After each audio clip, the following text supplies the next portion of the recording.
Patayng lawas sa babayeng NPA nakaplagan dito sa Barangay Macalibre, Sergio Osmeña, Zamboanga del Norte. Alang sa kinatibuk-an detalye, dawato nato si Lady May Riluya. Ania kita karon sa Rural Health Unit sa Sergio Osmeña, Zamboanga del Norte diin gidala ang nakaplagang patayng lawas sa gituhang usa ka NPA didto sa Purok 4 Barangay Macalibre ning lungsod sa Sergio Osmeña. Patayng lawas sa usa ka babayeng miyembro sa NPA ang nakaplagan didto sa bukid sa lungsod sa Sergio Osmeña, probinsya sa Zamboanga del Norte kaniadtong adlawng Sabado, Disyembre 4 ning tuiga. Naila ang patayng lawas nga si Daisy Jane Simafranca alias Raquel or Miggy. Gibana-banang anaa sa 20 anyos kapin ang paluigon base sa pag-ila sa kanhi niini nga mga kauban sa NPA nga misurrender na sa gobyerno.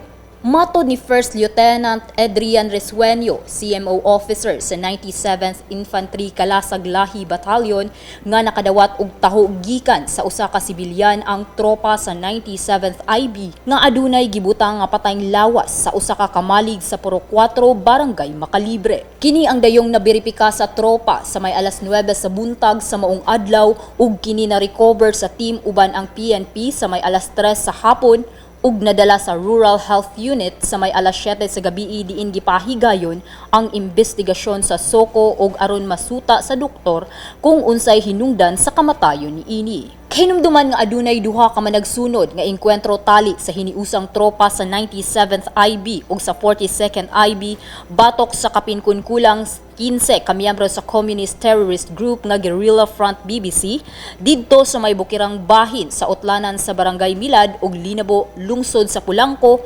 kaniadtong Disyembre 1 ug 3 ning tuiga.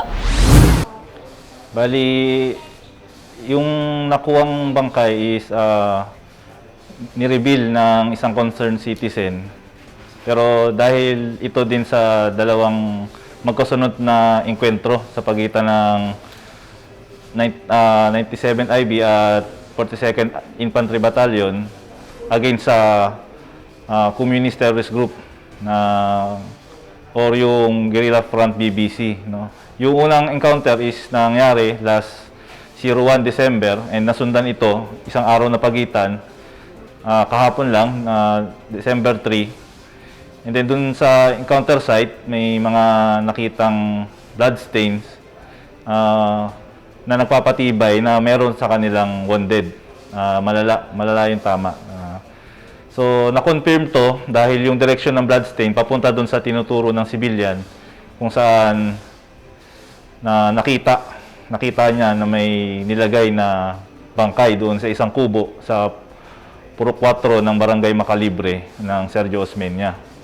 Sumala ni First Lieutenant Resueño nga miyembro si alias Raquel sa Guerrilla Front BBC ang nag-inusara na lamang nga grupo sa NPA sa Zamboanga Peninsula nga nagatuyok-tuyok sa mga kabukirang partay sa Pulangco, Katipunan, Sergio Osmeña ning lalawigan ug sa lungsod sa Dumingag sa Zamboanga del Sur diin gikan sa 300 ka miyembro kaniadtong tuig 2018 aduna na lamang kini kapin 20 ka mga miyembro pinaagi sa padayon nga mga operasyon sa mga unit ilawom sa 2nd Brigade ug 1st Infantry Tabac Division.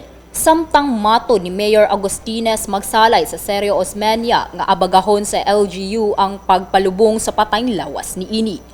Sa pagsulat ning balita, wala pa'y nag-claim nga pamilya sa patayng lawas o giberipika o gipangita pa ang pamilya ni Idi.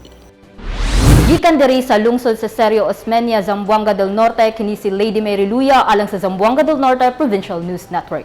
Ang dapig sa kamatuuran, duyog sa kalambuan. Magpabiling updated sa mga pinakaulahing kalambuan ng atong probinsya. I-like ug i-follow ang among Facebook page ug mag-subscribe sa among YouTube channel. Kini si Shariza Haralve alang sa Zamboanga del Norte Provincial News Network. Ang dapig sa kamatuuran, duyog sa kalambuan.